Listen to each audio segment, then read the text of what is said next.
Hey, what's going on, guys? Connor here with another episode of the 10-Minute Strength Pod, and today we're going to be talking about some anatomy, specifically our IT band.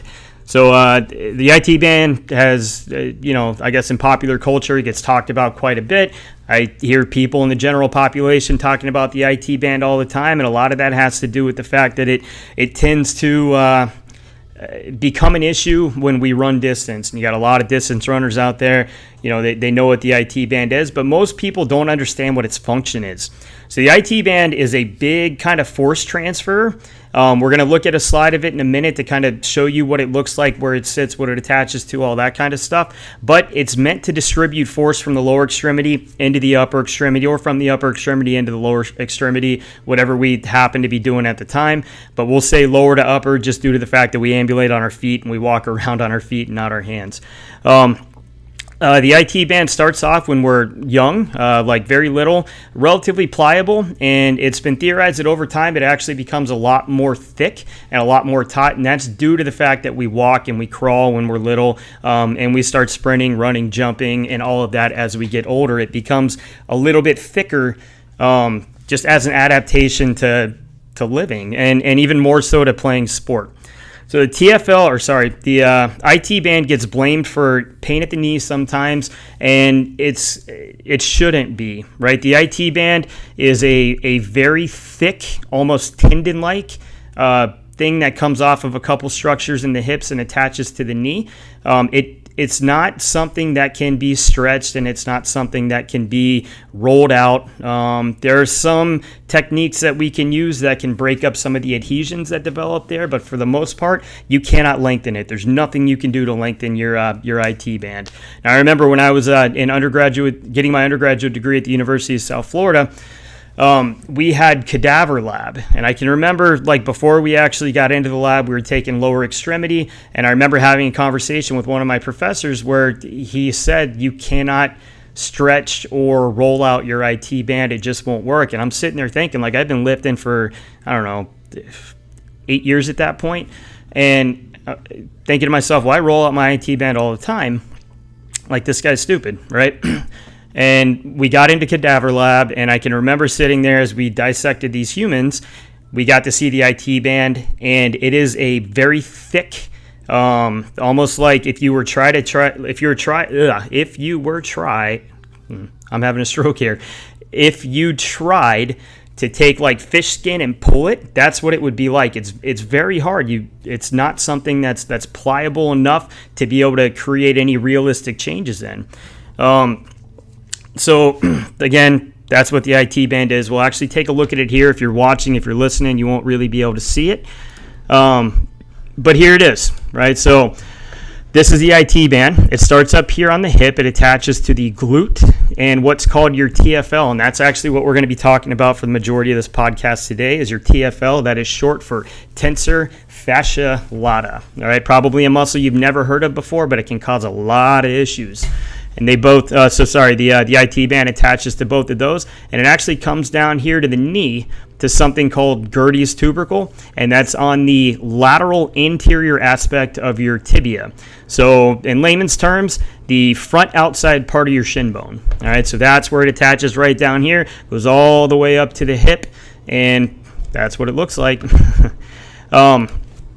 So the IT band is used for force transfer. That's its job. When we're young, it's slightly pliable. As we get older and it deals with more force, it adapts to that by getting thicker and stronger. So you could say that the IT band of a child or an infant is very much different from the IT band of a fully grown adult who's been an athlete their whole life. Those adaptations, they make it stiffer and stronger, and that's so that it can produce force and more force more efficiently. So we've established that IT band, it's not pliable. We can't stretch it. We can't roll it out. So how do we fix IT band syndrome, right? If you've never heard of IT band syndrome, it's a way to kind of explain knee pain. Runners get it a lot. You don't see it all that often in athletes that aren't distance runners, or at least I haven't in my career, but it can be relatively common. So we'll go back to the TFL, their tensor fascia lata, that muscle right up here, all right?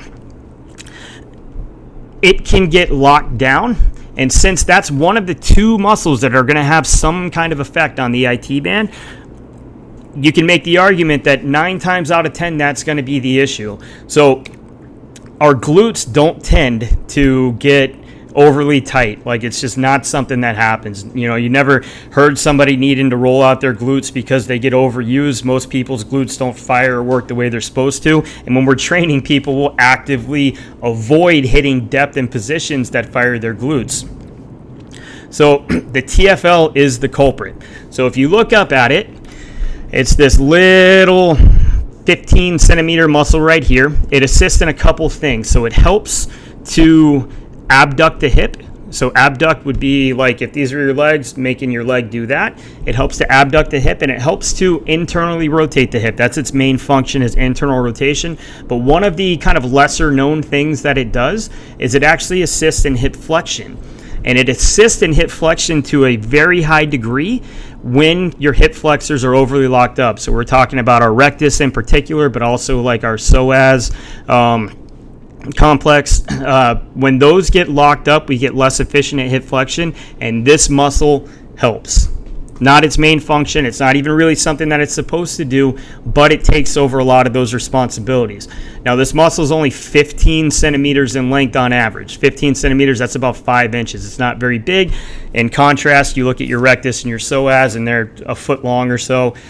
This muscle is not designed to do those things, but it will take over those duties, like I said, and it will get locked up. When that muscle gets locked up, it's going to pull on this IT band. All right, and that IT band is going to pull at the knee, causing knee pain. So the TFL is really the only way that we can kind of get rid of this IT band pain. Now, you might be sitting there saying, well, I've rolled out my IT band and I felt it release and I felt better. No, you didn't. You were rolling. So right up underneath, we'll actually go back to this picture again. Right underneath this, you have what's called your vastus lateralis. All right, so that is one of your hip flexors. That's one of your quad muscles, and it's the one that's all the way to the outside of your leg. That muscle sits directly underneath it, and it gets tight as well. If that muscle gets tight and we roll it out and it releases, boom, you think, oh man, I released my IT band, and in reality, no, you released your vastus lateralis, which can actually help with some of that pain, but that's not what the issue is. We need to spend time on the TFL, right? So the TFL, if you were to try to find it on your body, you lay on your back, find your hip bone, like right on the front of your hip. You can feel it. It kind of sticks out. Even if you're a little bit overweight, you'll be able to feel that bone.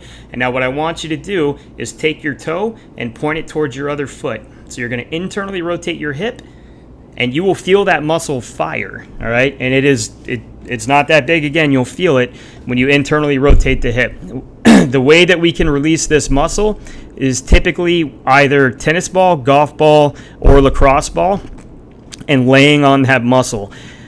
When you go to do soft tissue work on your TFL, you will know it when you hit it. It will take your breath away, and it is incredibly painful. What I have my athletes do here typically is about 2 minutes of TFL, what we call lax ball TFL. They'll lay in it for 2 minutes, and soft tissue changes take about 2 minutes.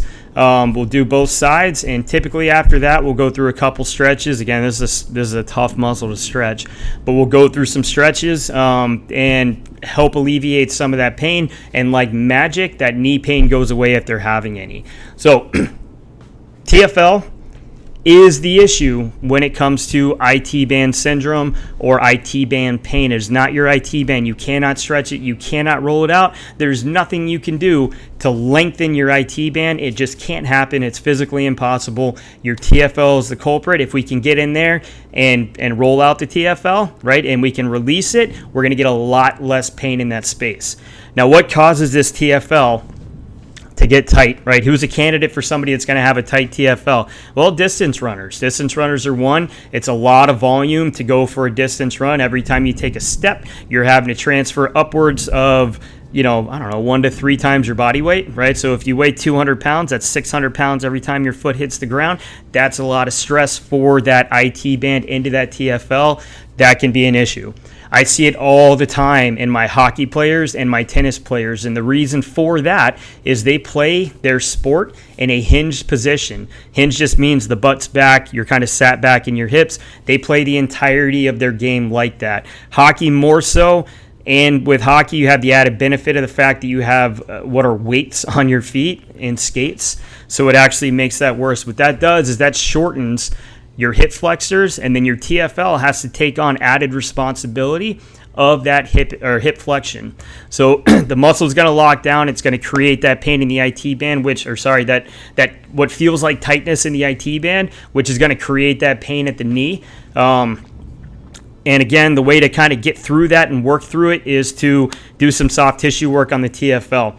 Neglect the IT band. You cannot make changes to it. I'll say it again. You cannot roll it. You cannot really stretch it. What we need to do is attack the TFL, and that's going to alleviate a ton of your pain. That's it. That's all I got for you today. So you cannot stretch your IT band. You cannot roll your IT band. There are some techniques that we can use to kind of break up some of the adhesions in the fascia, but overall, you're not going to be able to do that yourself. If you're having what's called IT band pain or knee pain due to IT band syndrome, go ahead and do yourself a favor and release the TFL, and you'll feel 100 times better over time. All right? Thanks for listening this week. That's it. We'll see you next time.